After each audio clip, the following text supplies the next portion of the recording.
મોઢામાં મોતી લઈ લઈને તોડી તોડી નાખવા માંડ્યા. માતાજીને ખોટું લાગ્યું.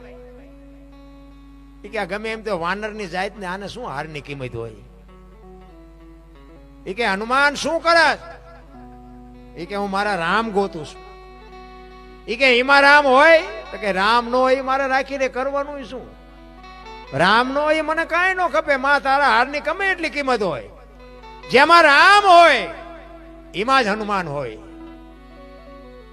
તો કે રામ ક્યાં છે? માં બધે છે. ઝાડમાં, પાનમાં, વનસ્પતિમાં, ઢોરમાં, પશુમાં, બધે છે. તો કે હનુમાન તારામાં છે? તો કે હા માં. તો કે કેવી રીતે ખબર પડે? એ કેવી રીતે ખબર પડે એમ કીધું ને બાપુ. કાગળ ફાડે એમ સાથી ફાડીને દેખાડ્યા. રામ લક્ષ્મણ જાનકી જય બોલો હનુમાન કી. એ રામ લક્ષ્મણ ને જાનકી ને જોયા અને એ વખતે બાપુ માં ભગવતી કીધું અષ્ટ સિદ્ધિ નવ નીતિ કે દાતા અસબર દિન જાન.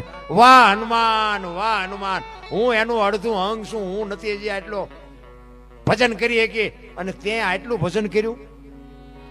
એટલે માં ભગવતીએ બાપુ એને અજર અમર બનાવી દીધો. અને આજે છે. હું એટલે કહું છું કે હનુમાનજી મહારાજ ને બાપુ એક તમે કોઈ પણ કાર્યમાં સારું હો, વ્યવસ્થિત કે તમે સાચા હોય એવું. પછી તમે નો માગવાનું માગો તો એમ હનુમાન નો દે. પણ કઈક માગવા જેવું હોય અને તમે લાગવગ કરવા છતાંય તમારું કાર્ય ન થતું હોય અને એ બાપુ દાદાને હોપી દો ને, એક દિલથી કહો ને બાપુ હનુમાનજી કામ કરાવી દે, 100% કરાવી દે. હનુમાનજી મહારાજ તો બાપુ અદભુત પાત્ર છે.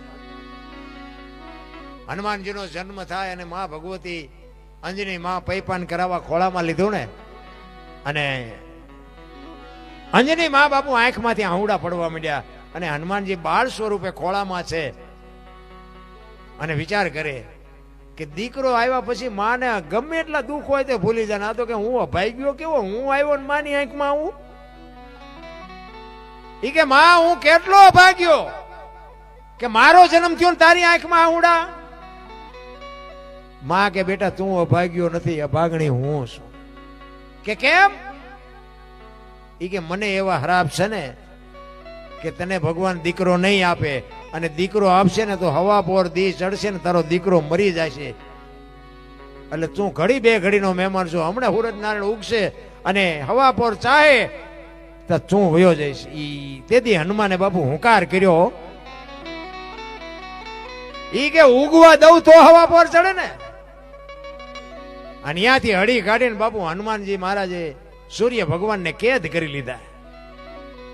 અને ટાઈમ થયો અને સૂર્ય ભગવાન આવ્યા નહીં, ઉગ્યા નહીં. દેવોમાં બાપુ હાહાકાર થઈ ગયો કે આજ